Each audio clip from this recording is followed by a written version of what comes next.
સમાચાર મળી રહ્યા છે। સૌપ્રથમ તેની પર નજર કરીએ। મહેસાણા જિલ્લાના કડી તાલુકાના તરસનિયા ગામમાં કરોડોની જમીન કૌભાંડ સામે આવ્યું છે।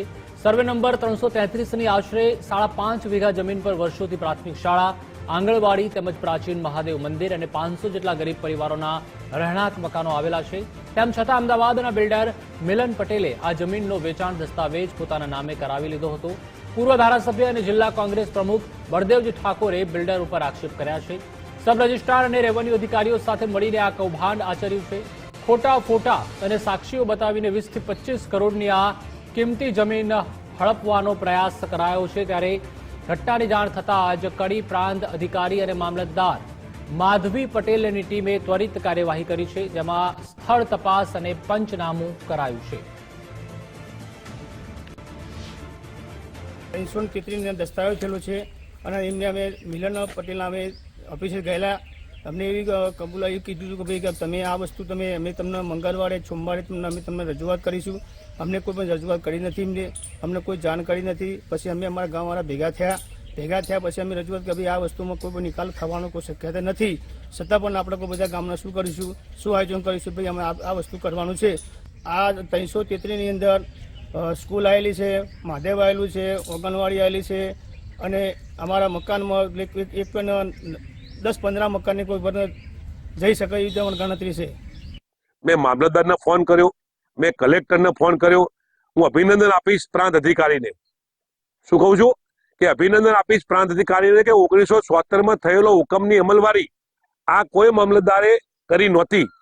કાલ મને સમાચાર મળ્યાની સાથે જ્યારે પ્રાંત અધિકારીને ફોન કર્યો ત્યારે 1977નો હુકમ મેં એમને 2 વાગે ફોન કર્યો, 4 વાગે એમને એની એન્ટ્રી પાડી અને એન્ટ્રી એમને મને વોટ્સઅપ પણ કરી છે। એ એન્ટ્રીથી આ જગ્યા શ્રી સરકાર દાખલ થશે। જે દસ્તાવેજ થયા છે એ દસ્તાવેજ રદ થશે અને આ ગામના લોકોને જે મુશ્કેલી પડવાની હતી એ સંજોગો વસાત ભગવાન અને માતાજીની મહેરબાનીથી આ જગ્યા ઉપર સરકારી દાખલ એટલે કલેક્ટર દાખલ થશે એટલે એ જગ્યાનો કબજો એ કોઈ લેવા આવી શકે છે નહીં।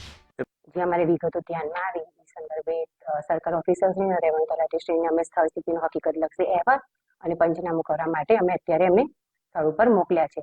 જે અત્યારે રજૂ થયેથી આગળની જે કાર્યવાહી છે નિયમ અનુસાર નિષ્પક્ષ અને તટસ્થ જે પણ આમાં હકીકતલક્ષી અહેવાલ રજૂ થયેથી જે પણ કાર્યવાહી કરવાની થશે એ અમે કાયદાની મર્યાદામાં રહીને આગળની કાર્યવાહી અમે ત્વરિત ધોરણે કરીશું। એટલે આમાં કે જે સર્વે નંબર જે 333 છે એમાં અમારે ધ્યાને આવ્યું કે ભાઈ આ વેચાણ જે દસ્તાવેજ થયો એ દસ્તાવેજ સામે જે પણ હકીકતો રજૂ થઈ એની વધારે માહિતી તમને સબ રજિસ્ટ્રાર શ્રી કડી પાસેથી મળી જશે।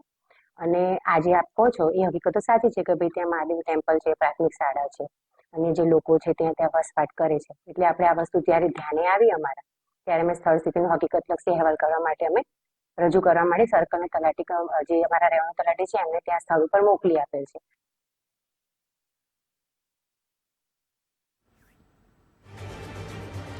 વધુ માહિતી માટે સહયોગી વિકાસ મકવાણા જોડાઈ ચૂક્યા છે। વિકાસ, કડીના તરસનિયા ગામની આ 5.5 વીઘાની કરોડો રૂપિયાની જમીન, વર્ષોથી અહીંયા આંગણવાડી છે, મહાદેવ છે, શાળાઓ આવેલી છે, પરંતુ એક બિલ્ડરે તંત્રના અધિકારીઓ સાથે મિલીભગત કરીને આમાં કૌભાંડ આચર્યું છે। હાલ શું અપડેટ મળી રહી છે?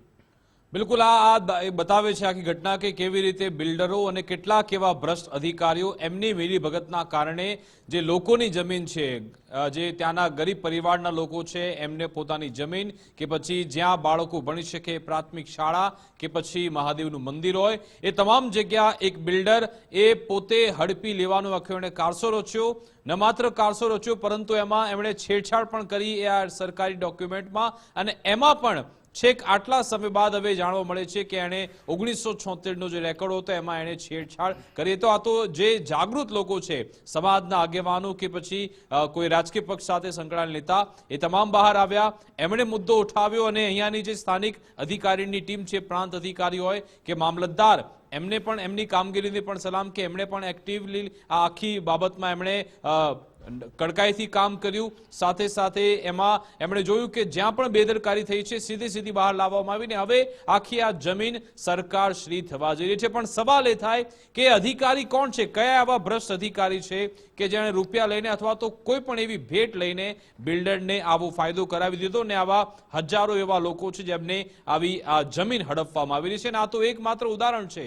આવા અનેક એવા કિસ્સા છે કે જે સરકારી ફાઇલોમાં દરબાયેલા છે, એ બહાર આવતા જ નથી. એની પાછળનું જ કારણ છે આ લાલ ફિતાશાહી કે જે અધિકારીઓ થોડા રૂપિયા કમાવા માટે લોકો સાથે છેતરપિંડી કરે છે, લોકોની જમીન હડપાઈ જાય છે. અને જે લોકો કાયદાને સમજે છે અથવા તો કાયદા કે લડતને સમજે છે અથવા તો થોડા ઘણા એટલા બધા સક્ષમ છે, સશક્ત છે કે કાયદા કે લડત લડી પણ શકે છે, જે લોકો નથી લડી શકતા એ લોકો બિચારા શું કરે, એ લોકો આવી રીતે પોતાનો જમીનનો ટુકડો જવા દે છે અથવા તો એમને ના છૂટકે જવા દેવું પડશે. કે કારણ કે કેટલી વાર કેટલાક આવા બિલ્ડરો જે બ્રશ બિલ્ડર હોય છે ને જેમનો હેતુ જ એટલો હોય છે કે આપણે લોકોની જમીન હડપી લેવી અને પછી ત્યાં આલિશાન કોઈ પોતાની સ્કીમ કે કોઈ કોર્પોરેટ હાઉસ કે કંઈ પણ ઊભું કરી દેવું ને પછી એમાંથી રૂપિયા કમાવા, એ જ એમનો એક આશય હોય છે.